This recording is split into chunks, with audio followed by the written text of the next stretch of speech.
13. So what does this mean? When you at home think about the GOAT, what do you think of? Do you think about the incredible memories you had as a kid watching him? The incredible memories you had as an adult watching him? Do you remember the incredible story that went along with that team? Does a GOAT for you have to be strictly rings and nothing more? Does the GOAT for you have to be strictly statistics and nothing more?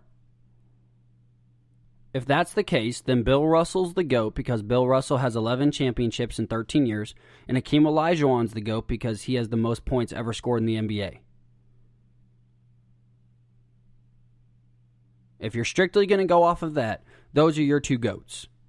Don't get me wrong, they are GOATs in their own right, and that's why I have argued for generational GOATs as opposed to the overall GOAT. But you all asked for it, I'm bringing it here, but I'm telling you that they both have to matter. You have to have some statistics, you have to have some rings. You can't be the GOAT without having a mixture of both. And we also need to circle around what the GOAT is. The GOAT is not a team. The GOAT is not a story. The GOAT is a player. Who is the greatest basketball player of all time? Who is the greatest basketball player of all time? Both men on trial both have flaws. Jordan was 1-9 without Scottie Pippen. Jordan has 3 first-round exits. But Jordan also has 2 three-peats. Jordan also did walk away from the game in the prime of his career to go play baseball. Jordan also did have the greatest coach in NBA history. He always had a Hall of Famer to have his back in Scottie Pippen. Jordan had the best run organization at that time. Jordan has arguably, besides Jerry West, the best GM in Krause of all time. So there's a lot of things that Jordan had that helped him along the way. No player can do it alone. I would never argue that point that they have to do it alone. LeBron James had a big flop against the Dallas Mavericks in the finals. LeBron James is 3 for 9. But LeBron James has also taken lesser talent a lot further than Michael Jordan could. LeBron James has also never had a steady coach his entire career. LeBron James has never had a steady organization except for in Miami. So you have a tale of 2 different stories. One's coming from stability, and we all saw the Last Dance documentary. There's a lot that definitely went on, and winning is never easy. And Jordan will always be a GOAT because of what he did. He has the greatest story in NBA history. But if you look at what LeBron has had to deal with, you look at what LeBron has had to work with. LeBron, face him up face by face. I did this. LeBron has had to work with a lot less, had to do more with a lot less, and LeBron's been asked to do everything. But take the emotion out of it. I can't sit here and say, well, LeBron James didn't have as much as Jordan, so LeBron, blah, blah, blah. And I can't say the same thing for Jordan. You take the emotion out of it. You look at straight, factual evidence. Who is guilty of being the GOAT? Michael Jordan, who has the greatest story in sports history? Or LeBron James, who has been the greatest workhorse in NBA history? You can't use longevity against LeBron James. That is a power of his greatness.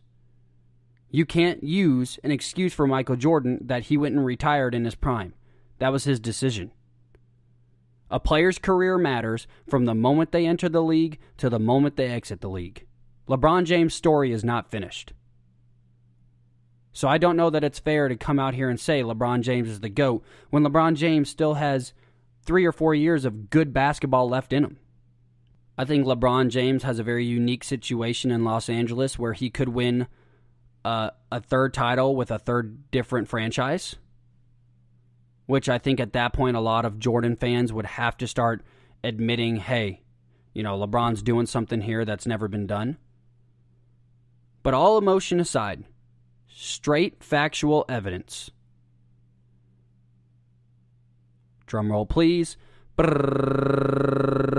LeBron James is guilty of being the GOAT.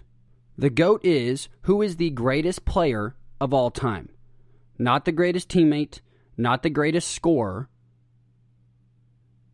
not the most clutch player. Who is the greatest player of all time? That is every aspect.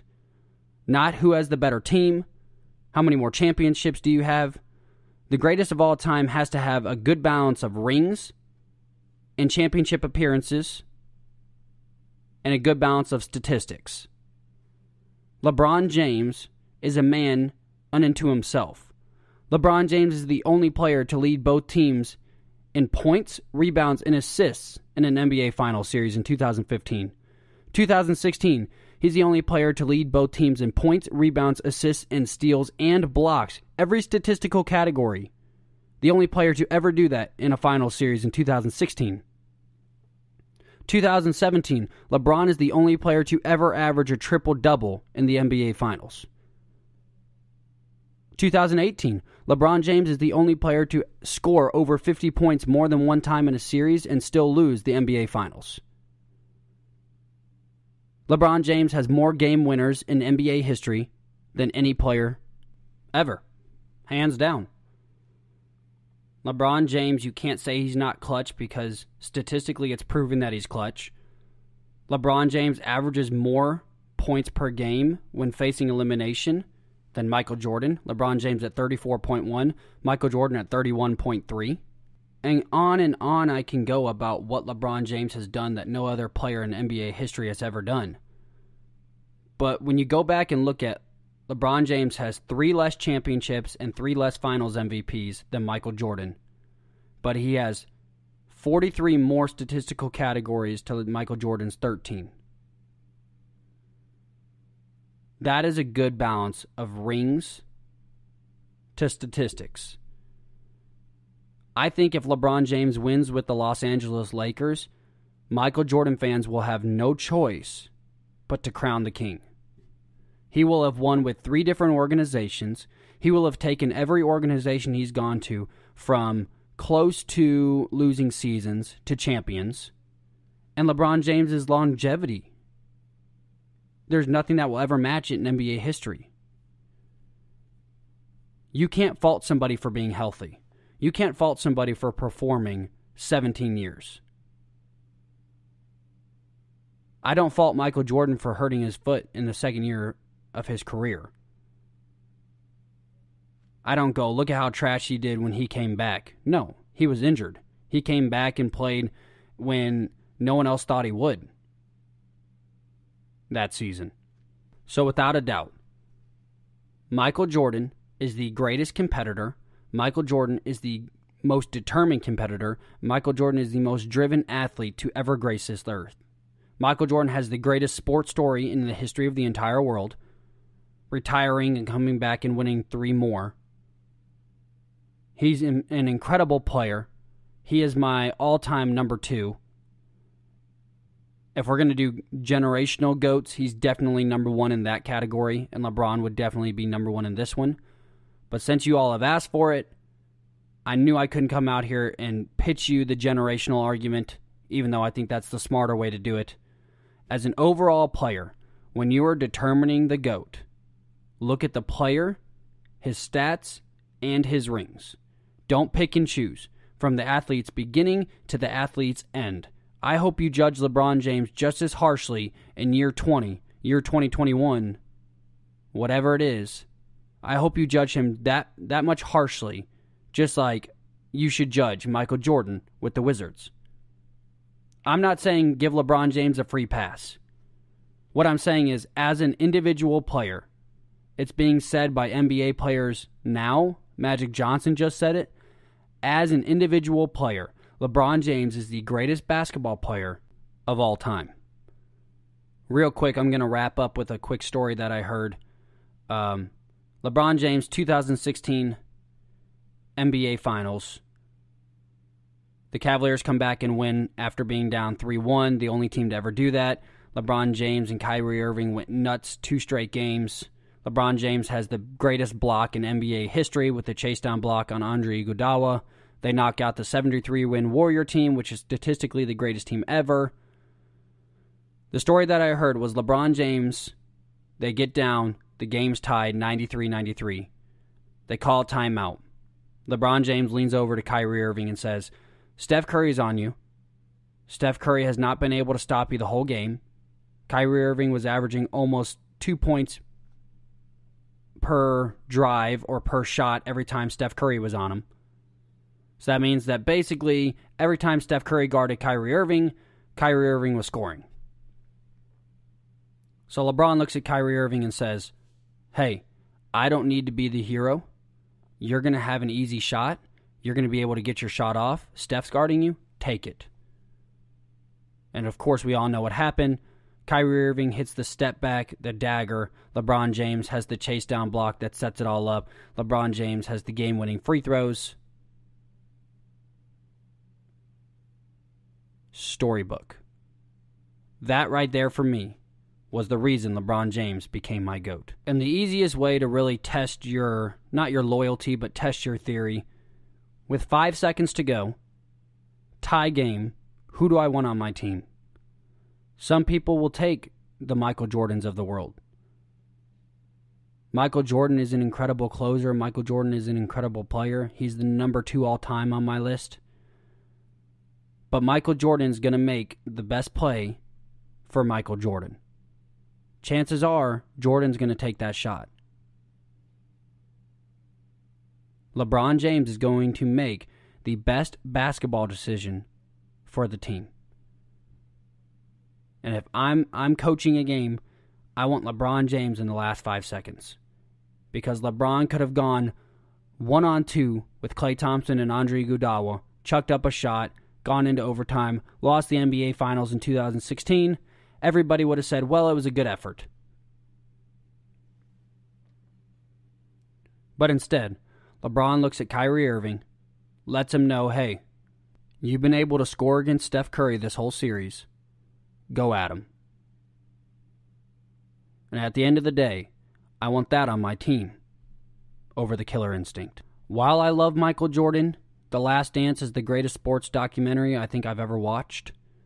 I loved watching Kobe. They won because Phil Jackson was there behind them, constantly making sure that they had everything that they needed. And when it comes down to it, I think LeBron James has accomplished more in his career, almost strictly off of himself and his own IQ and his own basketball abilities and knowledge, than Michael Jordan has. Phil Jackson made Michael Jordan a more dynamic player by telling him he had to start passing, he had to start looking for the assist, then look for his scoring. LeBron James entered the league as the best passer, the best scorer. To this day, LeBron James is still the best passer, can still get off his shot whenever he needs to. But I think LeBron James' development into being the smartest NBA player in history has taken him past that threshold of could be a GOAT to the GOAT. So there you have it. We definitely are probably going to be doing a series number 2 on this. I've had a ton of emails and messages about this exact series. LeBron James is my GOAT. He still has a few great years left in him in Los Angeles. He's not slowing down as of right now. He has a chance to win a championship this year when they get back from COVID. LeBron James has a chance to win 3 different titles with 3 different teams. But in a couple years, I want to look back and I want to see, is LeBron James the all-time leading scorer? Does he have a couple more rings? Does he have a couple more MVPs? Because if that's the case, and I love Jordan just as much as the next guy, but if that's the case, even Jordan fans and even Jordan never LeBroners, Jordan lovers, whatever you want to call them, I feel like even you all will have to admit LeBron is the GOAT. Once again, I want to thank you all so much for joining me here on The Locker Room. I want to thank Paul Whestphal for the time that he gave me. I want to thank Levi Bowman for joining me live in studio. Make sure you check out the Levi Bowman podcast. Link is in my bonus content below. This episode and the episode before, the Last Dance special, have gotten a ton of views and a ton of movement. These are a little bit more serious, I know. I'm a lot less jokey, but I do want to make sure that you get these out there. Share it on your Facebook, Instagram,